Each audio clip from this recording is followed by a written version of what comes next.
കേരളം വിട്ടുകഴിഞ്ഞാൽ പക്ഷേ ഇതുപോലെയുള്ള ആഘോഷവും പ്രചാരണവും കുട്ടിക്കലാശവും ഒന്നുമില്ല. ജാർഖണ്ഡിലെത്തിയ റിപ്പോർട്ടർ വാർത്താസംഘം തെരഞ്ഞെടുപ്പ് പോസ്റ്റ് തേടി റാഞ്ചി മുഴുവൻ കറങ്ങി. പോസ്റ്ററുമില്ല, കാര്യമായ പ്രചാരണവുമില്ല. സ്ഥാനാർത്ഥിയെ ഇനി എങ്ങനെ തിരിച്ചറിയും? ഈ ചോദ്യത്തിന് അവിടുത്തെ വോട്ടർമാർ ആദിലിനൊരു മറുപടി കൊടുത്തു. അത് കാണാം. വയനാട്, പാലക്കാട്, ചേലക്കര ഉപതെരഞ്ഞെടുപ്പുകൾക്കൊപ്പം ജാർഖണ്ഡിൽ നിയമസഭാ തെരഞ്ഞെടുപ്പ് കൂടി നടക്കുകയാണ്. ജാർഖണ്ഡിന്റെ തലസ്ഥാനമായ റാഞ്ചിയിലാണ് ഞങ്ങൾ ഉള്ളത്.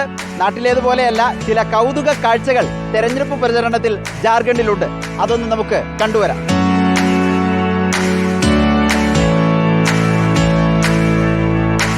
ഞങ്ങളിപ്പോൾ റാഞ്ചിയിലെ ഹട്ടിയ നിയമസഭാ മണ്ഡലത്തിലാണുള്ളത്.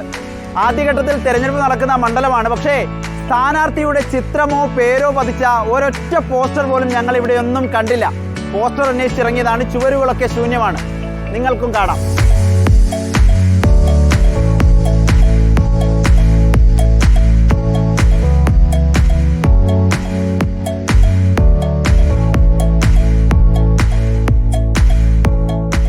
ചില ഭാഗങ്ങളിൽ ഇത്തരം കൂറ്റൻ ഫ്ലക്സ് ബോർഡുകൾ കാണാം.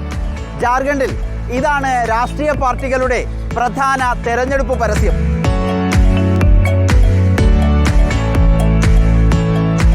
പോസ്റ്ററുകളില്ലാത്ത ജാർഖണ്ഡ് നിയമസഭാ തെരഞ്ഞെടുപ്പിൽ സ്ഥാനാർത്ഥികളെ വോട്ടർമാർ എങ്ങനെ അറിയും എന്ന ചോദ്യം അവിടെ അവശേഷിക്കുന്നുണ്ട്. നമുക്ക് കുറച്ച് വോട്ടർമാർ, ഇവിടെ തന്നെയുള്ള വോട്ടർമാർ റിപ്പോർട്ടർ ടിവിക്കൊപ്പം ഉണ്ട്. ये हटिया विधानसभा में प्रत्याशी कौन है जानते हैं? हटिया विधानसभा में बीजेपी से नवीन जायसवाल है। हाँ।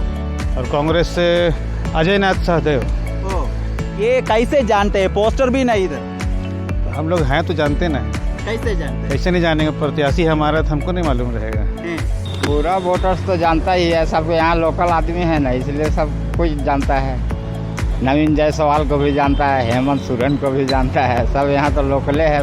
पोस्टर के बारे क्या सोचेगा भैया, जो है पोस्टर वो है, जहाँ फिर लगाइए वो तो खैर पोस्टर में सब दिखेगा, कहीं फिर लगाइएगा तो। लेकिन मन का आदमी को कोई मन से देखता है, बाहर से नहीं देखता।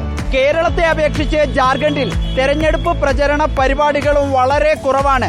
പോസ്റ്ററുകൾ കൂടുതലായി പതിപ്പിക്കണം. പോസ്റ്ററുകൾ പതിപ്പിച്ചിട്ട് എന്താണ് കാര്യം? നന്നായി ജോലി ചെയ്യുന്നവർക്ക് എന്തിനാണ് പോസ്റ്റർ എന്നിങ്ങനെയാണ് പോസ്റ്റർ വിഷയത്തിൽ ജാർഖണ്ഡിലെ ആളുകളുടെ പ്രതികരണം. ജാർഖണ്ഡിലെ റാഞ്ചിയിൽ നിന്നും ക്യാമറമാൻ വിജിത് ഉർക്കടൊപ്പം reporter Adil Palode, in reporter Jharkhand.